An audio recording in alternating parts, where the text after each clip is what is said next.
In Mexico, local vendors working at stalls in the open Mexico City food market in a middle-class neighborhood in the west of the city complain bitterly of poor sales and increases in the price of goods they make their living from. Economic growth in the country of over 126 million people ground to a near standstill during the second half of 2021, where the National Statistics Agency is due to publish a preliminary estimate for fourth quarter gross domestic product (GDP). If the figure is negative, Mexico will likely to have entered a technical recession. Brokerage Monex reported recently that data suggested the economy had entered a recessionary dynamic as it clawed back ground after the pandemic led to a GDP contraction of 8.5% in 2020. Some forecasters now believe the economy may not even have grown 5% last year, and an increasing number expect GDP to have gone backwards in the final quarter. Jonathan Heath, a board member of Mexico's central bank, said last week that if there are no revisions to prior quarters, GDP could have shrunk 0.5% quarter on quarter.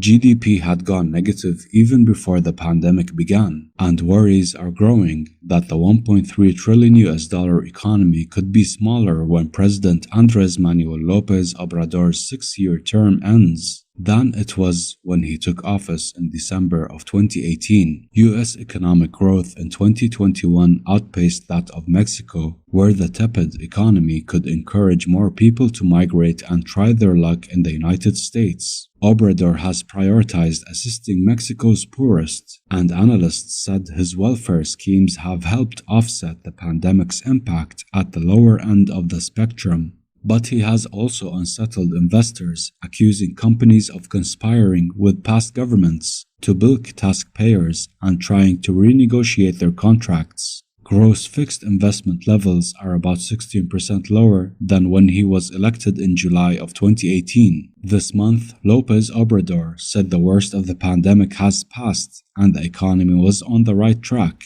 But plenty of Mexicans are not convinced. Also, prices are rising fast. Headline inflation was 7.13% in the first half of January. The core index of inflation, which strips out some volatile items, surged above 6%, the highest in 2 decades.